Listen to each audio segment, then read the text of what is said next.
Howdy, welcome to the Lone Star Keto podcast. I'm your host, Amber, also known as the Lone Star Keto Girl. And today we have a special guest, Danielle Hamilton.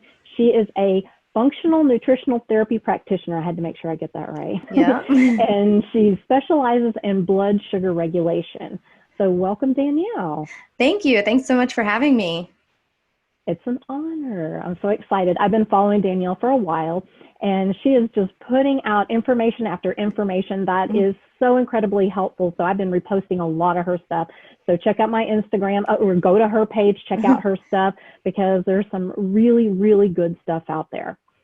So let's go ahead and start. I have like a bunch of questions here that we've gotten from followers, and then just some stuff that I've been noting as we go along because, like I said, she's a wealth of information. So thank you. All right, here we go. The first thing I think would be good for those who are really not that big into researching or pinpointing their diet and dialing it in and all that. What if somebody doesn't really understand insulin resistance? Can you kind of give a brief definition or, an example of what that actually is so everyone can understand that? Sure. So insulin resistance, it's something that drives a lot of health problems. It actually was at the root of my PCOS and I didn't know it. It's kind of this silent thing that so many people have. Apparently more people right now, adults in the US at least, have insulin resistance than don't. And so it's kind of this silent epidemic that's creeping up on us. And then all of a sudden you have diabetes and you feel like it's out of nowhere, but it really isn't. There's so many signs that come before then, but it's kind of tricky because the signs aren't very definitive and they can look like things that are so general, like fatigue or you feel a little sleepy or you get a headache or you can't lose weight. And so it's this thing that is really hard to pin down. And essentially what it is from like a cellular level is when we eat carbohydrates, or even if we eat sometimes protein, what happens is there is an amount of sugar that should be in our bloodstream at all times. And it's about 4 grams, which is like 1 teaspoon. And that's this happy place that the body likes to be at. And if it goes higher or lower, it stresses the body out a lot. And so what happens is when we eat carbohydrates or sometimes protein, like I said, the amount of sugar in our blood will go up. And what happens, and as soon as that blood sugar goes up above that happy range, the pancreas will be signaled to produce this hormone called insulin. And insulin's job is to take glucose, which is the blood sugar, and some nutrients and put them into the cells of the body so we can use them. Some of it gets stored in the liver for later and in the stored form, it's called glycogen. And then sometimes it's put into the muscles. And then sometimes there's an excess, and that's stored as fat. So that excess sugar is stored as body fat. And what happens is over time, we live in a society that is dominated by, fast food and carbohydrates and these processed carbs and processed sugar and soda. And we are overeating carbohydrates. And so what happens is, and we're also overeating these terrible seed oils, like industrial seed oils, like canola oil and soybean oil, corn oil. And that can block the receptors on the cell for insulin. So those oils can really cause insulin resistance. But also, from my understanding, that there's just from spiking our blood sugar over and over and over again, like Dr. Fung describes, it's essentially like the cells are kind of full and you just can't get any more glucose in there anymore. So essentially they just stop responding to the signal of insulin. And so the body is kind of resisting this insulin. And so what happens is the blood sugar stays elevated even though there's insulin in the blood. And we know that when there's insulin in the blood, our body's essentially in this storage mode. So it's going to be storing fat. And so a lot of people kind of run into the problem of they have this excess insulin all the time in their blood. They don't know it. And then they say like, oh, I can't lose weight no matter what I do. This was me. And so you can't lose weight when you have elevated insulin because and this is very simplified, but when you are in a fat storage mode, you cannot be in a fat burning mode. And so lowering insulin is huge in order to achieve weight loss goals and overall health goals. So that's how I like to think about insulin resistance. And like I said, there's a big part having to do with just inflammation and these terrible oils that we really would benefit so much from getting out of our diet, like 100%. And then also these processed carbohydrates, and even like I was eating a paleo diet of all real foods and I still had insulin resistance. So I wasn't eating the vegetable oils. I was eating things like acai bowls and smoothies and bananas and, honey and coconut sugar. And I was still having insulin resistance. So I think that for a lot of people, it could be that like those crappy foods that are doing it, but also just the quantity of carbohydrates. Everyone kind of tolerates them differently. So getting that insulin down is going to be huge. And then your body can become insulin sensitive. So the opposite of the resistance is the sensitivity.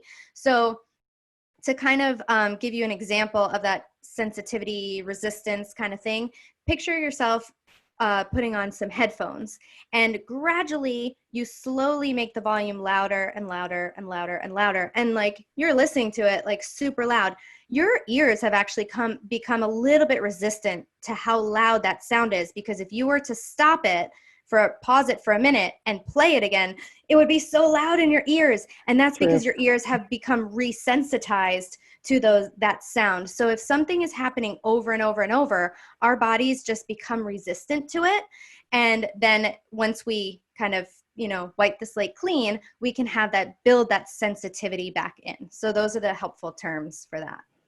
Awesome. Great explanations. I think that was very clear, very easy to understand. I think a lot of people don't fully really get what it is and why it's so important. Mm-hmm. I have kind of a question here. Like if you ate something that spiked your sugar, spiked your glucose. Okay, so go boom, and it goes, and then it comes down, and then you eat something else, a boom, and it comes down. So you have this up and down. When does that become a problem? I mean, people say, oh, well, that's what your blood sugar is supposed to do. When it gets high, insulin shuttles in and it does its thing. Well, yeah, but when does that become a problem? Because at some point, the whole chronic part of it, like if you eat it all the time.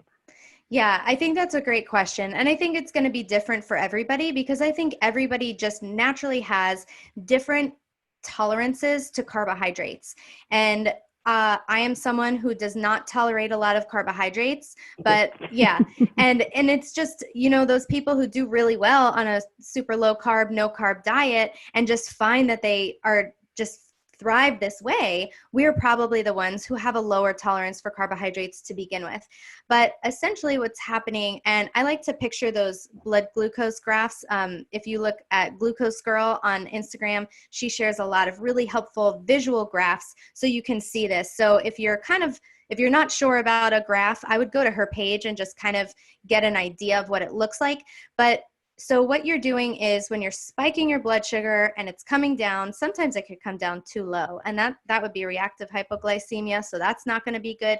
These high swings in the blood sugar where they're really spiking high and then crashing down low, that is really stressful to the body, even though it's designed to handle it. But over time, you're burdening your body, because that's a metabolically expensive kind of process. We need a lot of resources to produce all that insulin and then all the sugar is robbing our body of nutrients anyway. So we need 56 molecules of magnesium to process 1 molecule of glucose. So you can't even imagine how magnesium deficient this whole population is. We need chromium, we need zinc, we need B vitamins, we need all these things to just process the sugar. So as we're spiking our blood sugar all the time, and if we're not eating a real whole foods diet that's really nutrient dense, filled with these high quality animal products mostly, we're going to be really draining our nutrient stores. And that's going to further exacerbate our issues with tolerating carbohydrates. So it's going to make it even worse. And then what's happening is if we're spiking all day, spike. And I talked about this on a podcast I recorded earlier today, that the average American eats something like 41 times a day. And it's like, if you think about it, we're just always just putting something in our mouth. You walk to the kitchen, even if it's like, oh, grab a handful of almonds, or like, oh, let me, get a few strawberries. I mean, they can be quote unquote healthier types of foods, but we're still eating so often. And so this is the norm, 41 times a day, little spike, bigger spike, little spike, Crazy. bigger spike, right? And so what is that doing? It's constantly not only spiking our blood sugar, but elevating our insulin. And people like me, like we don't have the ability to test our insulin like we do with these like continuous glucose monitors. We can't really see what our insulin is doing. I can't wait for the day that we can. Me too. Because that is going to be huge. Huge. But yeah, but I think that someone like me, my insulin stays elevated too long. So imagine all these people out there with these quote broken metabolisms, our insulin is staying elevated. You're just keeping it elevated all day. So when they tell you eat, 3 meals and 3 snacks a day, all you're doing is keeping your blood sugar elevated, and then it will crash. But that insulin is going to be elevated all day long. And so what are you doing? You're constantly putting yourself in a state to store fat. So everything you eat, all that excess sugar is just going to be stored on your body. And so by giving yourself a break, you give the insulin a chance to come down. And that is highly important, not only for your digestion, which that's a whole nother topic. Like if we're constantly having to digest, give your body a break. Like it needs a break. And so, yeah. And so what someone can do, like an easy take home message is try to only put something in your mouth that's not water up to max 3 times a day. That could be huge changes for someone. Huge, yeah. And they don't even have to change what they're eating yet. If they're not ready for that, just change how often you eat and you'll see huge changes in your health and how you feel and your energy levels. So yeah, that was a great question. I could not agree more. And on kind of that same subject, as far as what spikes and what is considered sugar, I think a lot of people don't really understand that carbs themselves are basically sugar, because that's what they break down into. Yes. So they think that by eating fruit, like say a banana, that's, healthy and good, and it's not going to affect your health anyway, or at least, some of us, like you said, everybody's different, and some people may be able to tolerate that. Me, no. I know what it does to my glucose. So could you kind of explain how just because something is natural or, not eating a table of sugar or a dessert or what we think of as, sugar glucose, how that still can affect the body? That is such a great question, because like I said earlier, I was eating a whole foods paleo diet and I was still having insulin resistance. And so if you even go back to, there's some photos on the internet, and maybe you can share these after we do this interview. Okay. But there are pictures of fruit and produce or whatever from a long time ago. I mean, thousands of years ago. And so this like ancestral type of, it was like corn, and it was like 2 little granules, and then Max Lugavere posted it recently. And then like the watermelon, it was all like fibrous and it had mostly seeds. And the banana, it was hardly any, and you could tell it was really like starchy and fibrous, right? And so our foods are not the foods of our ancestors as much as we would like them to be. And so these foods have been selectively bred over thousands of years to be higher in carbohydrates and sugar. So yes, even though it grows from the ground, it has some of these nutrients, like I talked about earlier, like chromium, zinc, B vitamins, magnesium. It has some of those to help process the sugar that it contains. It's still way more than we evolved to eat. And so I think that if you look at, we were talking about offline earlier, how, your dog is going through some health problems. I'm saying my cats are like addicted to this dry food. We're not feeding our animals or ourselves a species appropriate diet. And I don't think that a lot of people realize that a species appropriate diet doesn't include copious amounts of fruit, like an acai bowl, like a smoothie, like a banana every single time before you go work out. it might work for some people, like we said, but for the average person, and probably the person listening to this podcast, it's not going to be the best choice you can make. And even eating and you look at these continuous glucose monitors or test your blood glucose after you eat something like a banana, it can spike really high, and then it can have you crashing down if you don't have that appropriate glucose response, if you're not insulin sensitive. And so even though these foods contain natural sugars, sugar is sugar is sugar. It's going to do the same thing as soon as you eat it. With starchy carbohydrates, like you can go in the store and look at something like rice cakes, and you're like, oh my gosh, 0 grams of sugar, like perfect. Yet it probably has, let's say, 24 grams of carbohydrate, and it has a higher glycemic response than a can of Coca-Cola. And that's how fast it turns into sugar in your body, because guess what? It starts with the mouth. We have salivary amylases, which are digestive enzymes in our saliva, to start breaking down starch. And what is starch? Just these long chains of simple sugars. And so once they're broken down, what are they? They're simple sugars right in your mouth. And so it doesn't matter if it's a carbohydrate or a sugar, it's still going to be sugar at the end of the day. And of course, if you're going to choose between a piece of bread, like, a piece of whatever, whole wheat bread, and a banana, I would always choose the banana, because that's a whole real food, as opposed to bread. Even if it's whole wheat or whole grain, it's still a highly processed food. And so you're always going to prioritize natural carbohydrates over refined carbohydrates. And that is a lot to do with how fast they turn into sugar, but also the additional nutrients that they carry. Like I said, like a candy bar doesn't have the zinc, the chromium, the B vitamins, the whatever, the minerals to process the sugar. So what is it going to do? It's going to steal those nutrients from your body's reserves to process that sugar. So you'd rather have a sweet potato, of course, because that comes packaged with those nutrients. So it's going to be better. But if you're trying to heal your blood sugar, what's better is taking them out for a period of time and then playing with adding back in certain amounts, very targeted and very specifically, in order to see how you can tolerate those. Because some carbohydrates can bring us benefits, especially women at certain times in our cycle. So the goal is not, for most people, is to not be like, I never want to touch a carb again. That's it. Like, I'm done with carbs for the rest of my life. It's kind of like, how can I use carbohydrates as a tool to optimize my health? And how can leaving them out be another tool to optimize my health as well? And so it's finding that balance of whatever works for you, but sometimes it takes a while of going without them, and that's okay.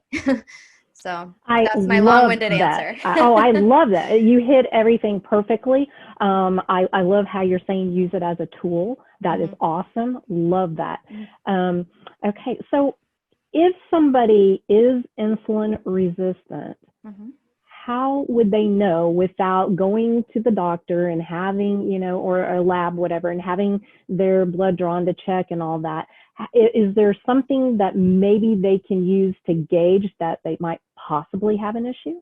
Yeah, and I didn't really get any testing from doctors very much that helped me. I just kind of knew from my symptoms. So I had PCOS, polycystic ovarian syndrome. And for most women, that comes from having insulin resistance and some kind of inflammation. And for others, it can have this stress and adrenal component to it. I'm sure mine was a combination of all of those. And as soon as I healed my insulin resistance, my PCOS went away. And so there are certain hormonal issues where insulin resistance or blood sugar dysregulation, just in general, is going to be at the root of it. So if you are having suspected or diagnosed hormone issues, you can probably guarantee that you are having some sort of blood sugar issues. So I made this pyramid graphic the other day, and it showed that stress hormones and the opposite of stress hormones, so oxytocin and our circadian rhythm, the stress hormones like adrenals, and then blood sugar, those are all at the bottom of that pyramid. And then on the top, you have things like thyroid and then sex hormones, so testosterone, estrogen, progesterone. Those are much higher, and we need to start thinking about fixing those bottom layers before we can fix those ones on the top. But that's just telling you that if you have those issues of the sex hormones and the thyroid and all that, you really want to look at blood sugar first. You're probably having some sort of issue with blood sugar.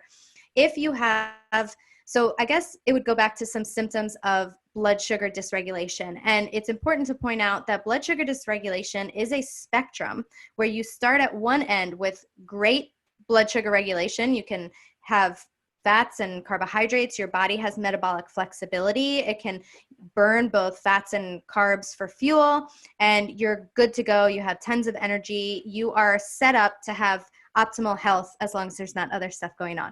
So then at the other end of the spectrum would be diabetes.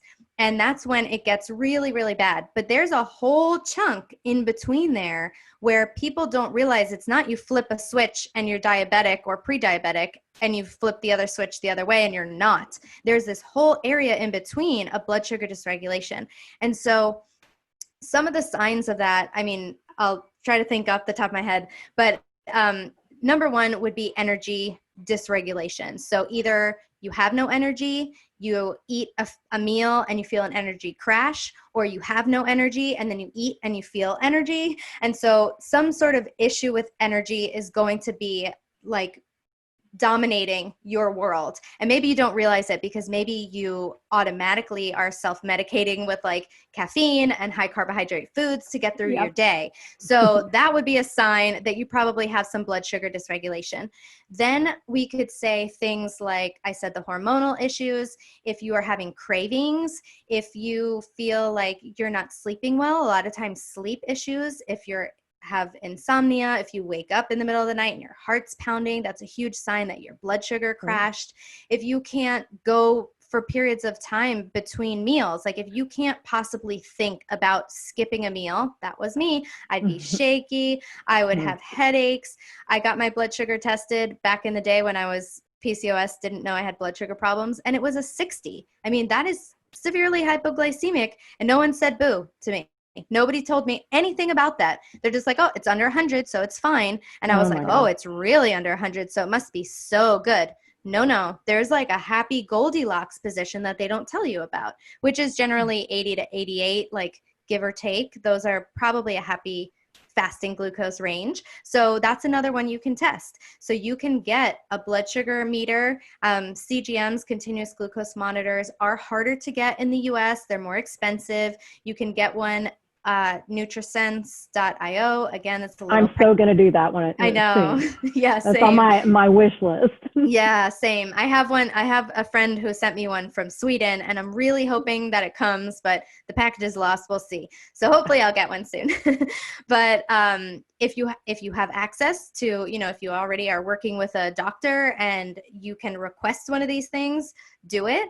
But if you don't have that option, you can always get the finger prick glucometer. You can get it on Amazon. You could get the strips and just start getting familiar with what your blood sugar is doing. What does it do when you wake up in the morning? Is it really high?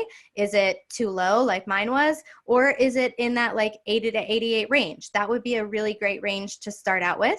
And then what is it doing throughout the day? So you'd want to take your blood sugar before you eat a meal. Then you want to take it, I say every 20 to 30 minutes, like as often as you could take it, the better, because you get a better idea of the spike and the picture of what's going on. So if you can, for the next 2-3 hours after a meal, you want to test it every 20 to 30 minutes and see what it's doing. And you don't want to see it spike too high. And to be in ketosis, it's going to be a little bit different. So there's not like a specific number you want to hit, but in general, the lower that spike, the better. So let's say it goes up to like 95 and then starts coming down right away. It's like you're golden. You're probably still going to be in ketosis, because what's going to kick you out of ketosis is high insulin levels. So once your insulin is low for a period of time, your body can start producing ketones. That's what kind of kicks it into gear. That's how you get in ketosis. We often forget we talk about keto, keto, keto, but we forget that it's a metabolic state, and it's the metabolic state of being able to burn fat for fuel. So sometimes you could be in ketosis, but your organs don't know how to use those ketones yet.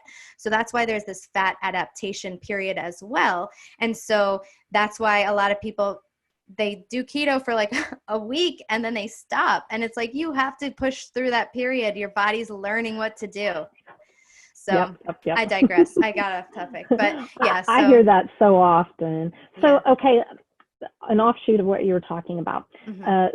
Say somebody has the meter and they're testing for ketones. So we're talking ketones. And they show that they're in good nutritional ketosis, okay? And they're sticking with their plan, the best of their ability. They're even getting some, a little bit of exercise, but they're not losing a single ounce. What could that be caused by? Is there something else going on besides just, ketosis equaling weight loss because you're burning fat? Right. So unfortunately, and I know this all too well, the body is not going to let go of weight until it feels safe to do so. So it's important to keep in mind that our toxins are stored in our body fat. So if we are very toxic, our body is going to not want to kind of unload those toxins into the bloodstream by like liberating those fat cells. And so that could be one of the many things at play. We could also be eating foods we're sensitive to. When we eat foods we're sensitive to, it sparks our sympathetic nervous system, which is our fight or flight nervous system. We don't lose weight in that type of nervous system. We lose weight when we're in this nice rest and digest parasympathetic mode.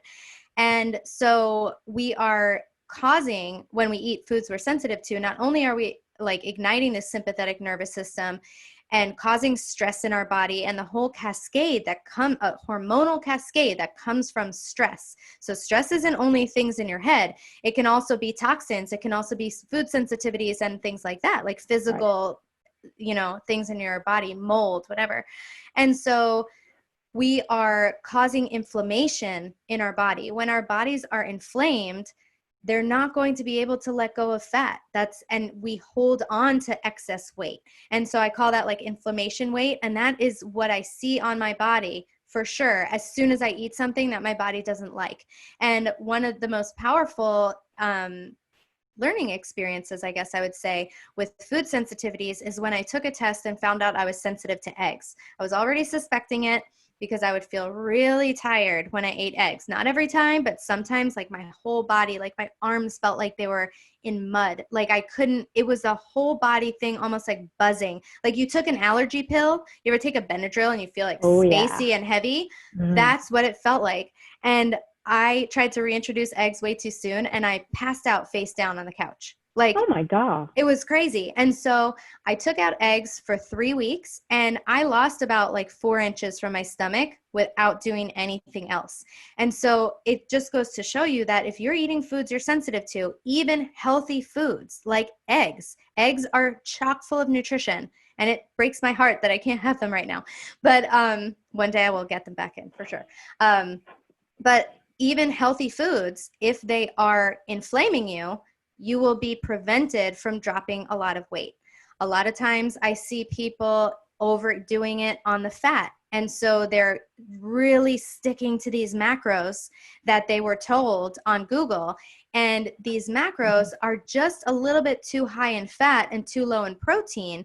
And so that's something that could potentially block someone from weight loss, because your body needs to, if you're constantly giving it fat, it's going to make ketones and burn those ketones from that fat, but we want it to be from our own body, right? So I'm not saying to cut your calories too much. Like, I don't like talking about calories very much, but there's certain times where we need to bring them into the conversation. So we want to look at the ratios of, generally people get into ketosis by doing that really moderate protein. But what you find is you can do a little bit more protein, a little bit less fat once you're fat adapted, and you'll probably feel fuller and you'll probably feel better. So think about, lowering the fat a little bit and then raising the protein if this is you, like if this is let's say you're stuck in this plateau. Another thing I see are women having, or I work with mostly women, but having these giant bulletproof coffees with like 3 tablespoons of heavy whipping cream and 2 tablespoons of ghee, it's like, that's so much extra. So if you want to have a bulletproof coffee, maybe do a teaspoon of ghee and a teaspoon of MCT oil and some cinnamon. Like, you can still have it, but have a normal amount of fat. Like, we don't need maybe to be, one. yeah, like we don't need to be adding copious amounts and like gobs of fat when, you know, it's at the end of the day just going to be excess. So that would be an area where you would cut back on. And then a lot of times I see people under eating. And so, for example, my aunt called me because she was starting to eat keto, and she was doing this using this app called Carb Manager. And I want to call it out just in case anyone's using it. It's a great app. It gives you like all the ratios. It's good if you want to track your food. And I recommend doing that for the first few weeks, just so you can learn to kind of eyeball a plate. So then I can know like, oh, I have enough here, and you can stop tracking. That's how I like to do things, because tracking gets old. Agree. And you could get too nitpicky, and then you could do what my poor aunt and uncle are doing, and it's like, oh, I need 5 more grams of fat. No, you don't. If you're not hungry, don't eat 5 more grams of fat. Like, don't let an app dictate what you need to eat. So that's when it can become dangerous, right? Yeah. Again, it's a tool. It's not our brain. Use your brain before the app. Just use the app to log things, right? So she was telling me she's 5 foot, maybe 9. She's a taller woman. And she is saying that she said she put into the app that she wants to lose weight, and that she lost like 7 pounds the first week, but then the next week she only lost 1 pound. So she's wondering what happened. And so I was like, well, what is it telling you? And she said, it told me to eat 1,300 calories. And I was like, you are 5'9". Like, you need to eat a lot more than 1,300 calories just to survive. And so what I see as having happened is that, yes, the first week she cut calories, cut carbohydrates, lost a lot of water weight, and potentially some actual body fat. But then what happens when you cut your calories too long, and I learned this from Dr. Jason Fung, he is like the guru of all this stuff, is that what is going to happen is your body is not stupid, and it knows that, like, if it's going to expend more calories than you're bringing in, it knows that if it keeps doing that for a period of time, that you will literally die. Like, you'll run out of, fuel. And so what it does is it automatically slows down your metabolism so that you aren't outputting as many calories. You're not burning as many calories. So that way you're still getting enough, so that now, let's say you're taking in 1,300 and your body's only going to burn like 1,250. So whereas before maybe it was burning 1,500, now it's going to down regulate because it knows it's not getting enough fuel. Sorry, I said that kind of backwards. So that is the perfect way to undereat calories, is the perfect way to slow down your metabolism. And so you could see that at first it worked, and then it slowed down. And I bet you if she kept going like that, it would have reversed, and she would have started to gain weight because her metabolism would have slowed down that much that all the food that she was eating was going to be too much. And so our bodies have ways of expending energy. Like when we're talking, sitting up, like we are expending energy all the time, even just at rest. And so your body's smart, and it's going to downregulate. And so under eating calories can really do some damage and can cause you to have this plateau. It's like, I'm cutting calories. Like, how many people do we know who have tried cutting calories, and at first it worked, and then it didn't, and then it stops. And that's the perfect way to damage your metabolism. So if this is you want to think about adding in all the nutrient-dense foods. Do not pay attention to calories if you're eating whole, real foods. Eat till you feel full. Find those macro ratios that work for you. Have lots of nutrients. And you might have a little bit of rebound weight gain to begin with. So you might gain weight a little bit, but then you might find that you might start losing it again. So just trust that you're nourishing your body, that your metabolism is working out and kind of figuring it out. And you just want to keep sending signals to your body that you're safe. And so by nourishing your body, being like, we have these nutrients coming in all the time, like it's totally okay, then your body will be like, okay, I think I'm going to keep getting a regular supply. I think I can let go of some of this that I'm holding on to.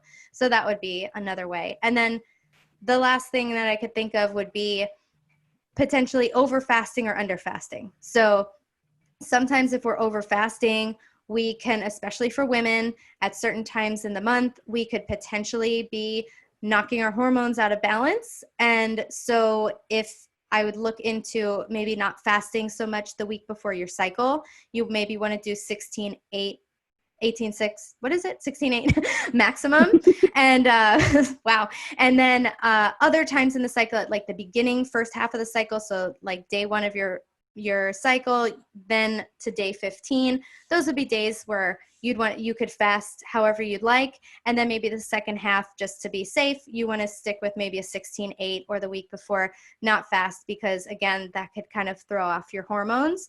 And then in the other hand, if you're not fasting, it's an amazing tool to help break through plateaus. So those would be some that I could think of. That's awesome. Okay, so a lot of people are very, very into the whole calories in, calories out, that, you know, you can't, it has to go somewhere, right? And okay, that is true. But there's way too many factors that you don't know about. So what you basically just said is like, okay, you think that your body is, needing 1,000 calories, not 1,500 calories. And then your body does this weird thing, but you're like, but I'm in a deficit. Well, you're not in a deficit anymore, because you just lowered, because your body doesn't understand that you have food available 24/7. We have not evolved to that point. It doesn't know. So it's survival mode. It's, doing what the body's supposed to do. Keep us alive. Yeah. And so many people, I mean, the calories in, calories out, that is one of those things that really frustrate. How do you handle that with people who are so stuck on that and they don't understand all these other things that can play out, even though they think they're in a calorie deficit? You kind of mentioned some of that too, but what can you tell somebody to kind of help them understand that you kind of got to let that go a little, because a lot of stuff is not in your control? Yeah. So I would say, I mean, even just that we can have certain levels of gut bacteria that absorb or need more calories than others. So they've done samples where they've taken gut bacteria from obese or overweight people compared to people who were at a normal weight. And they found that the gut bacterial samples of those who were overweight, they actually like absorbed more calories or used more calories or something. And then the other ones, I'm not saying this correctly, but it's something where the people who were underweight, they didn't absorb the calories or whatever it was. And so that's why it was like they were eating fewer calories compared to the people who were overweight, who did absorb them or whatever. So essentially your gut bacteria is just one of the other factors that's going to come into effect. But the main thing comes down to what Dr. Fung talks about in his book, and that is that what causes you to gain weight are hormones. So if we look at insulin, and if insulin is spiked, you're going to be storing fat. And insulin is what determines weight gain, and as well, cortisol can do the same thing, but to a lesser degree. But those are the two things that cause weight gain. And so it's not the amount of calories. He talks in his book about a prison study where they force-fed prisoners extra calories. And at first they gained a little weight, but then it leveled off, because what is happening, again, their bodies were upregulating their metabolisms to burn off that many calories. And so there was no total net weight gain, even though they ate like 2,500 calories in a day or 3,000 calories or something like that. And so your body's going to adjust based on whatever kind of amount of calories are coming in, but it has so much more to do with the hormonal response from food, because every time we eat, we have a hormonal response from our food, and insulin is a hormone and it affects other hormones, which is why it's at the bottom of that hierarchy. In women, it actually increases testosterone, and in men, increased insulin levels can increase estrogen. And so we see this a lot where men who become overweight can have that like sort of a female pattern of weight gain, could potentially get like man boobs and love handles. And then with women, what do? We get PCOS, which is high levels of testosterone and male androgens. And we get male pattern baldness or like facial hair. So we see that immediate impact of the hormones and the hormonal cascade that you get from eating foods that aren't right for you. So calories in, calories out. I mean, I personally haven't had people, I've always taken a stand on it's not that. And I was even interviewed on a podcast from a guy who believes that calories in are, and like who believes in calories in, calories out. And he asked me about it. And I was like, you're not going to like my answer. And I just told him, and he's like, oh, well, you're picking an extreme example. I was like, well, if it doesn't fit all the time, then it doesn't fit, So it's just, for some people, maybe it worked one time, but that's not a person who has an issue. And there's just so many more confounding factors. If you're eating steak and avocados and eggs, you're going to have a completely different hormonal response than if you were to eat a bowl of oatmeal with bananas and sugar on top. It's just going to be totally different, and it's going to cause your body to do different things. And that is really what it comes down to. So our bodies are not equations. Yeah. And they are very, very complicated biological machines. Yep. And you can't just, go by this formula. And I think that's what so many people get. They want it to be this simple. You have this, calorie deficit, so it should translate into pounds lost. Otherwise, you apparently didn't count right. Which there is, of course, all those factors too, the inaccuracies, of course.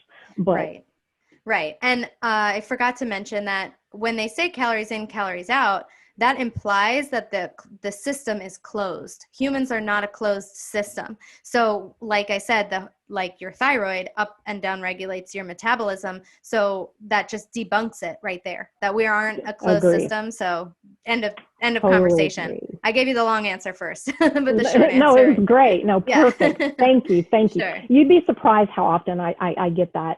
And I try to explain that there's so many factors that go into it. Mm-hmm. And there's number one, there's no way to judge exactly what it is your body needs. They have guesstimates, mm-hmm. but your body's so different. Just like you said, you could be up and down regulate the baseline of what you need. So why even, ultimately, yes, it does do that, but you can't factor it. And there's, And calories are part of the equation, but they're just not the whole equation. Exactly. And we can't make them out to be something more than they are. The hormonal response matters 1,000 more times than calories do.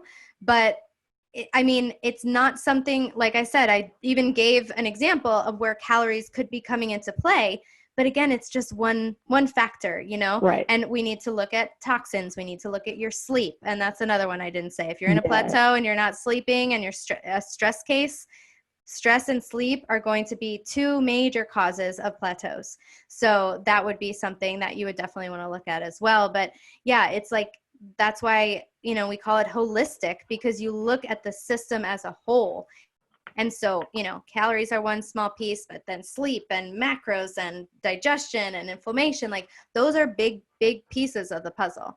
And so I think that people do themselves a disservice. Like I put up a quote today that you reposted, like, everything in moderation doesn't take into account blood sugar regulation. Like, calories in, calories out isn't addressing underlying, it's not addressing underlying digestive issues. So it's not, you can't look at these like neat little cliches and just spout them off like they're the end all be all, because we are complex bio-individual creatures that require a lot of stuff. And what's going to work for me is going to be different than what works for you, even though we both are, low at tolerating carbohydrates and things like that. We might have a lot of similarities, but those little differences, those fine-tuned differences are going to really be what kind of helps us reach that end goal of this optimal health that we're all seeking. So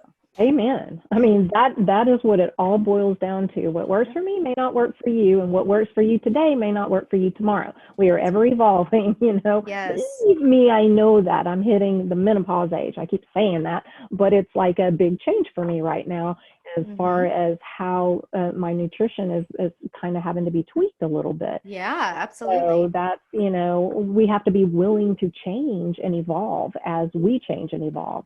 And it's Yep. very important. Okay, so we're coming into an hour, I think. And so I want to get some followers' questions in Sure. there. I'll try to do more Okay. rapid fire. What is Trying, your not take? promising. Hey, you do you, whatever. Your answers are awesome. So, Thank you. okay, what's your take on olive oil? Is it good? Yes, you definitely want to make sure you have extra virgin olive oil, and that Jimmy Moore talks about that it has a single country of origin that kind of helps to make sure it's not cut with some other oils. And I looked at my olive oil and it's from like 4 different countries. I'm like, oh no. So I'm a little nervous. Oh, I've Yeah. never seen that. Oh, wow. I need Yeah. to And pay more attention. it's like a I don't use California. it, but Yeah. So olive that oil, one. it can be good, but a lot of people cook with it, and you really want to cook with fats that are solid at room temperature, because those are fats that are going to be mostly saturated. That's why they are solid at room temperature.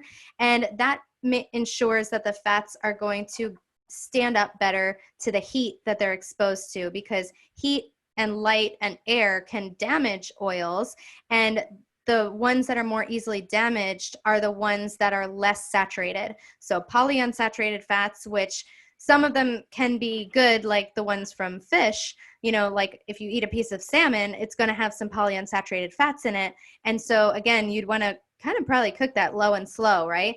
To not damage those oils. But then some other fats fall into that polyunsaturated fat area, and those would be that like canola oil, soybean oil, rapeseed oil, all those things. So we want to get those out. They're very easily damaged. They're damaged before they're even in the bottle, because they're exposed to high heat and light, and they're sitting in a bottle that's clear, and just being further oxidized and damaged. And this damages our own DNA because it Mm-hmm. gets put into the cell membranes, it gets incorporated into the cell membranes, and then when the DNA goes to replicate, we can have a lot of mistakes, and we don't want mistakes that can cause these precancerous kind of things. So getting out those polyunsaturates.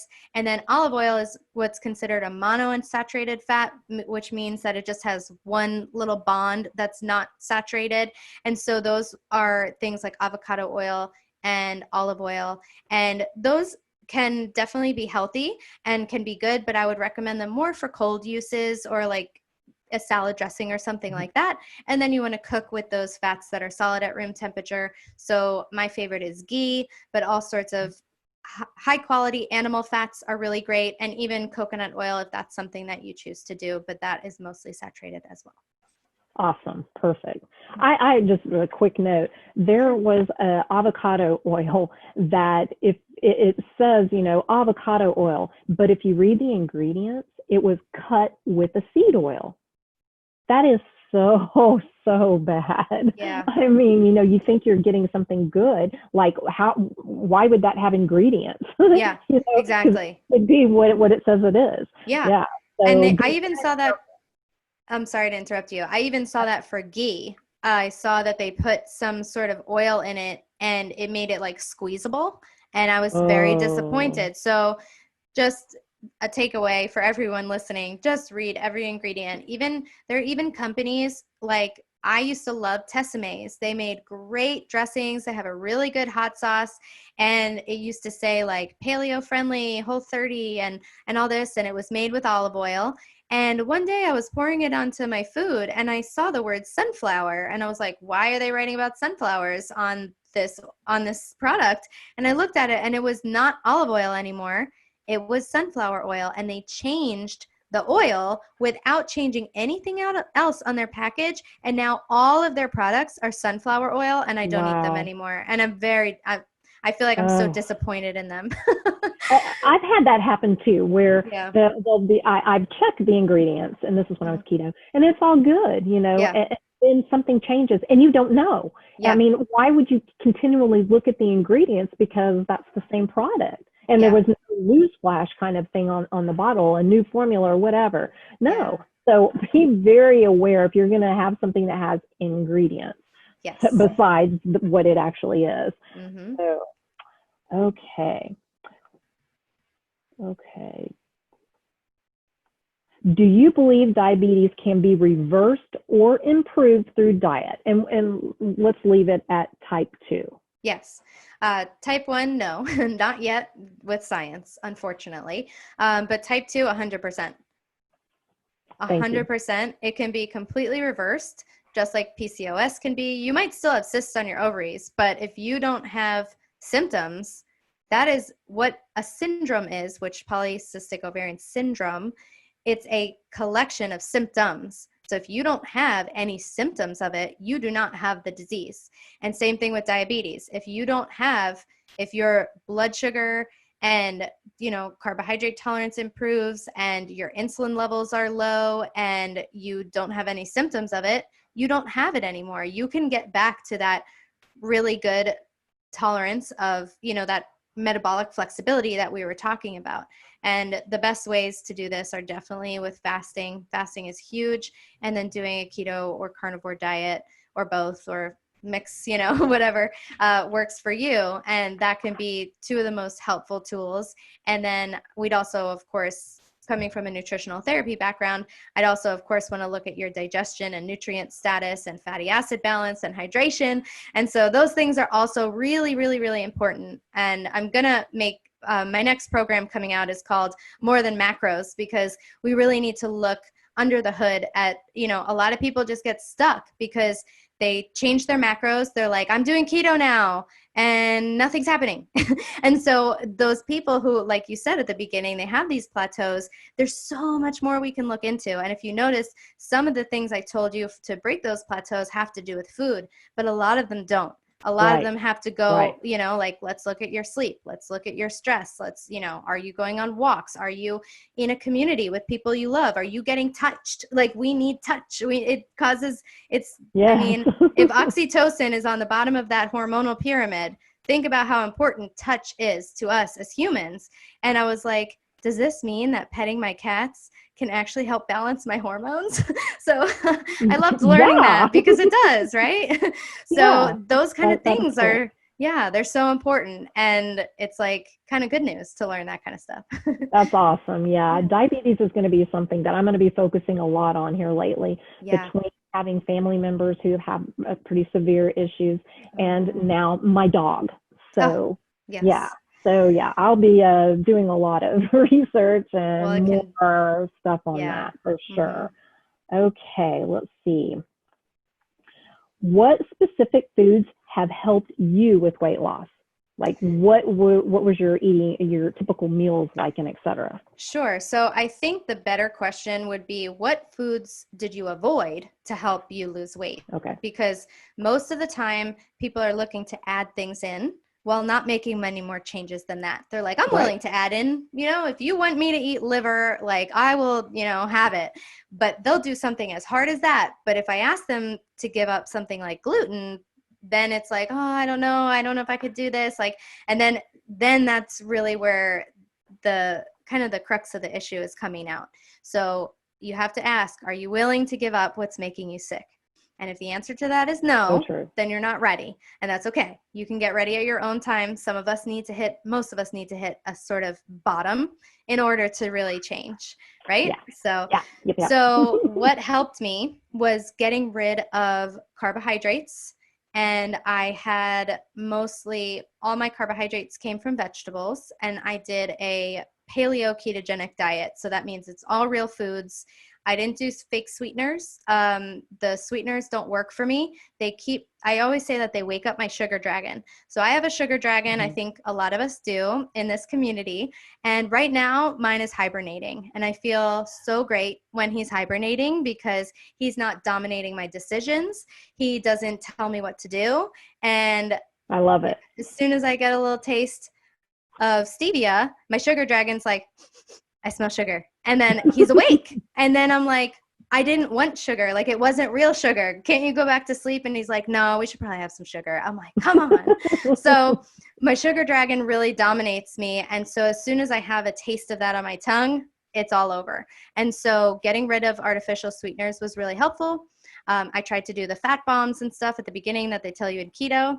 I did too. That was like replacing, a box of chocolates with a box of non-sweetened chocolates. I was still overeating those. I can't make any ketoified desserts. I had to just stick with real food.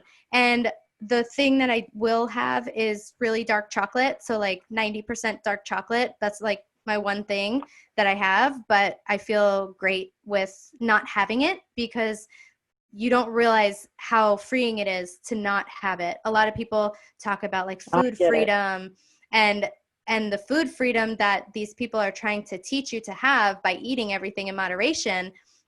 It's nothing compared to the food freedom that you get when you actually don't want the stuff, because your gut bacteria is not driving you to make this decision. The addiction that you have active in your brain from processed foods and sugar, that's an actual addiction that's not driving you to make these decisions anymore. So, just as we wouldn't ask an alcoholic to moderate alcohol, we can't ask sugar addicts to moderate sugar.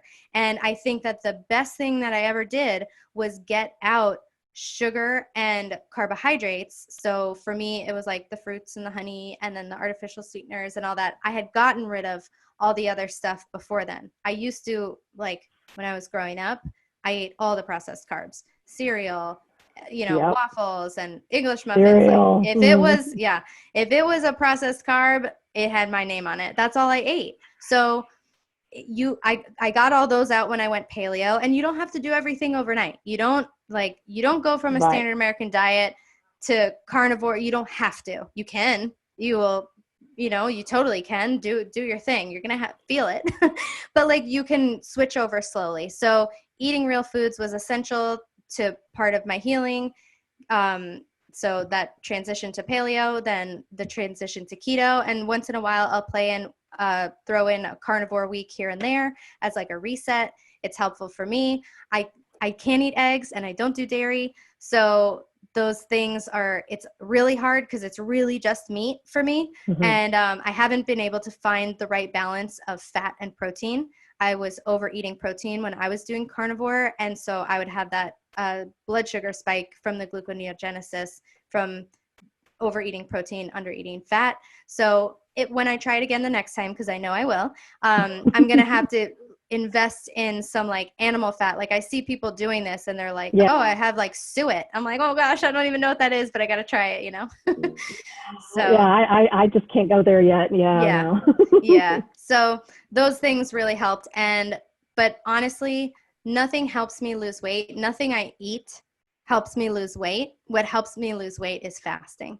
And so I stay the same if I eat keto. I lose weight if I fast. And so I can't lose weight on keto. I don't lose weight. So maybe it's that, calorie overeating, overeating the fat, and it's not on my own body, but I do great with fasting. But I feel good with the weight that I'm at. So I'm not really doing too much fasting at the moment. So yeah. Awesome. Perfect. Yep. All right, let's see. Let's do one more thing. Oh, this is something that I thought was very interesting that I saw you post. Okay. You mentioned how a blood sugar crash can mimic anxiety.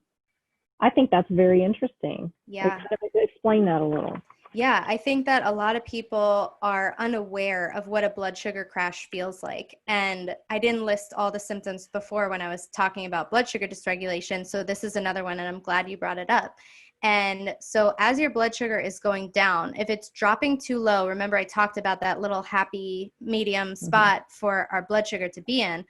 If too much insulin gets released and too much of that sugar is being put away into the body, we are left with too little in our bloodstream, and too little blood sugar can actually put you in a coma and can lead to death, of course, in the most severe case. But when it's dropping, as soon as it gets below that line of where your body feels best, then you're going to start experiencing negative symptoms. And a lot of that can feel like anxiety your heart can start to race, you can have heart palpitations, then you get that shakiness, headache, irritability, a lot of mood symptoms. And so imagine, like, think about this in children, like these kids who just turn into terrors when they're hungry. The blood sugar swings can be at the heart of that. My wife, for example, had her symptoms of her blood sugar being dysregulated were mostly mood related, and we fixed her blood sugar, and she doesn't have those kind of mood issues anymore.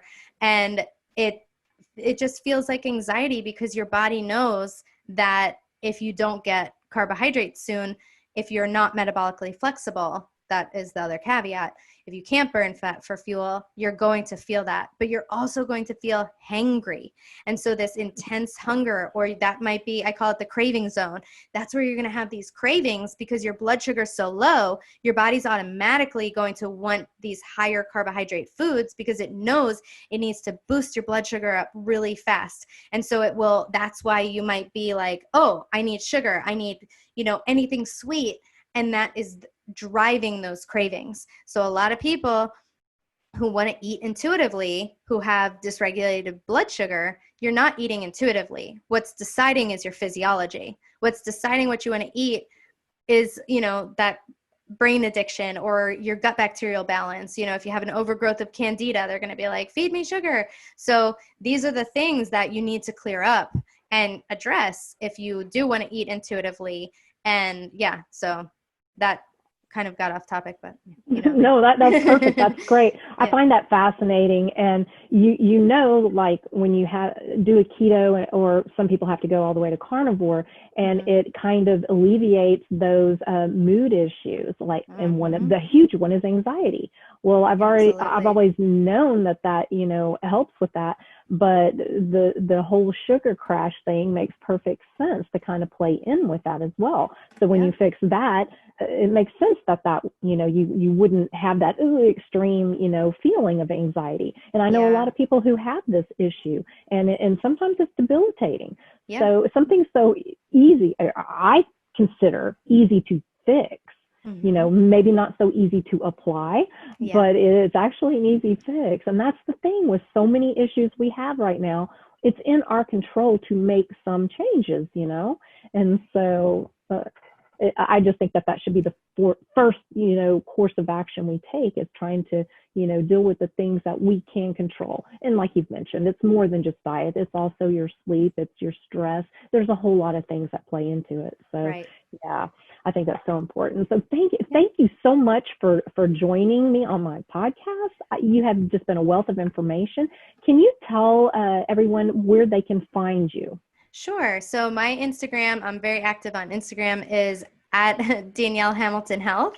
And my podcast is Unlock the Sugar Shackles. So that's on iTunes or wherever you find podcasts. And I'll have to have you as a guest sometime, Amber. That'd be so fun. I would love to.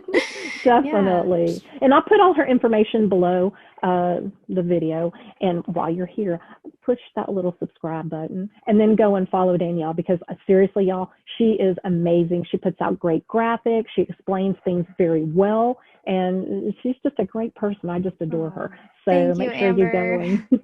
This was so much fun. Yes, it was a blast. And you have a wonderful Friday and a great weekend. Thank and you. Thank you again so much. Of course, Bye, Danielle. my pleasure. Bye.